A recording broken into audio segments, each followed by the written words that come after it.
16-year-olds can't even have six-packs. Ah, shut the f*** up. Everything kicks off with these two redhead siblings, Cheryl and Jason Blossom. The two rich kids have a brilliant idea to go out on the lake in a shitty old rowboat. We skip forward to later in the day, where we see this definitely not virgin Dilton Doily as he found Cheryl, who is washed up on some rocks, saying that Jason has drowned. The parents are like, holy shit! So they call the police, but they're trash at their job, so they don't find anything, and they just have to have a funeral without the body. We then see Cody, who has officially moved out of the Tipton Hotel, looking edgy as fuck, writing an article about the dead kid in a diner. He likes people to call him Jughead though, because being called Jughead is better than having a normal name for some reason. I'm weird. Soon after, we are introduced to Veronica. She's really hot, really rich, and her dad is really in prison. Does everyone here know? Hashtag daddy issues. Luckily enough though, we have Kevin, a stereotypical gay guy, who's with Betty, a stereotypical girl next door, staring at Archie, a stereotypical 16-year-old redhead who is ripped as shit, and everyone loves him. Definitely something that exists somewhere on this planet. Teachers have souls! Some bombs are dropped at school, where we find out that Betty likes Archie. But little do we know, Archie is having sex with his teacher, and also hooked up with Veronica, who desperately wants to be gay best friends with Kevin, who also has a gay crush for Archie. You know, your average love pentagon. Later on, Jason's body is found and is revealed to have a bullet hole in his head. This might mean that someone was lying and he didn't actually drown. Wow. What a shocker. Betty's parents are really happy though, because they didn't like Jason, as he apparently broke their other daughter Polly's heart. Literally no sympathy, just straight up cunt. Betty then goes to school, only to receive some sorry I hooked up with the guy you've loved ever since you were kids flowers from Veronica. Archie then talks to Cheryl about what happened to her brother, but then she turns the tables on him, and she's like, well, you weren't there, so you can't help. But plot twist, he was there, getting a music lesson from his hot teacher, Miss Grundy. That is until they hear a gun go off. Principal Roundhead then interrogates Archie, which causes him to freak out. He immediately goes to Miss Grundy, saying that they have to confess about what they heard. It turns out though, that Jughead just wasn't in the mood for Slipknot that morning, and overhears their whole conversation. He then has a chat with Archie about him and his secret missus, when Archie pumps the brakes and is like, mate, I'm over her. I'm gonna tell Principal Roundhead first thing tomorrow. Jughead gives a cheeky nod, and they move on with their lives. We then see the Asian kid from tape 7 start to accuse Jughead of killing Jason, but we know this is false because it's too obvious, and I know for a fact that Jughead did not do it. But there is a possibility that he did do it, but I'm not going to tell you until we figure that out in the show itself, which is right now, and no, he didn't do it. The next day, Betty starts up a school newspaper because she thinks people will enjoy her content. But just like these videos, nobody does. Except for Jughead, that's only because he's into writing really weird stuff about dead people in diners. Detective Jughead then goes to Scoutmaster Doily and asks him if he shot the gun that morning at the lake. He says, no, it wasn't me, but then some other guy comes up and says, yeah, that Doily guy is a real loose unit. Later on, at Pop's Diner, which seems to be the only restaurant in town, we see Veronica's mum, Hermione, making a shady deal with a gang member who was a part of the Southside Serpents. We then find out that this guy is actually Jughead's dad, which was actually a pretty cool twist, because then we find out that Jughead lives on his own at the drive-in theater, making him like 30 times more edgy than before. The drive-in is then knocked down though, which forces Jughead to move into the school, officially making him homeless.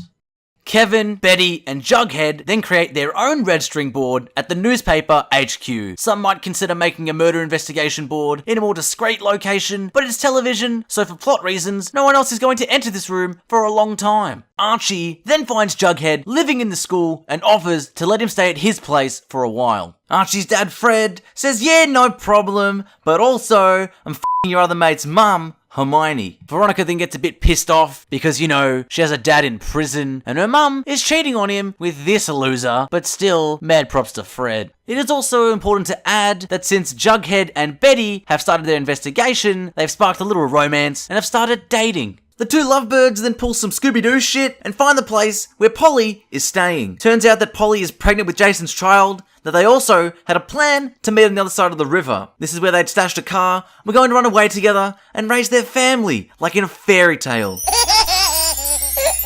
But he's dead, so it didn't happen.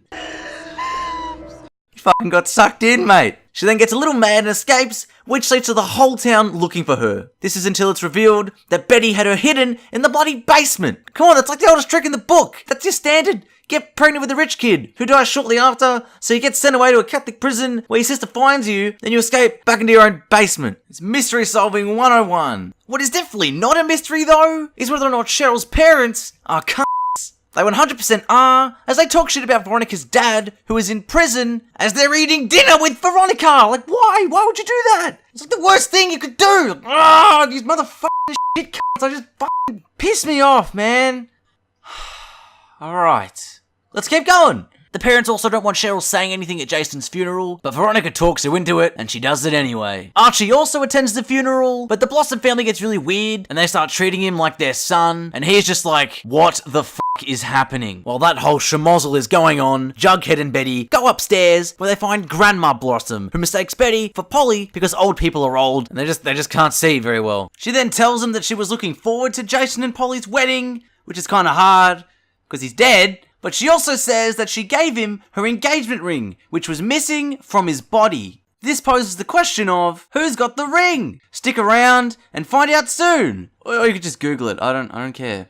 Polly and Betty then get the great idea to trust Cheryl's parents, so they arrange for them to meet Polly at Pop's Diner. Cheryl decides to be nice and then tells them it's a trap. So Polly and Betty leave, only for Polly to live there an episode later. Just trust me, it makes sense. She's doing some undercover work for her family. Cunt Dad Clifford then decides to go on an even bigger rampage, so he dicks over Fred the Casanova, taking all of his staff away. Archie rounds up the boys, and they all work for Fred for free. That is until one of them gets beaten up by a Serpent member. Kevin actually becomes useful, as his boyfriend is a bit of a rebel and is a part of the Serpents, meaning he can get them in to a pretty exclusive bar. They rock up with their dicks out, promising not to start shit, but it all fails as Archie immediately tries to start shit with this guy. Luckily, Jughead's dad, FP, is there and saves him at the last minute. FP then tells Fred that Archie is at a bar, so he comes down and he says to his son, we got pissed at home, go f***ing nuts, have some mates over. So he does exactly that and everyone gets plastered.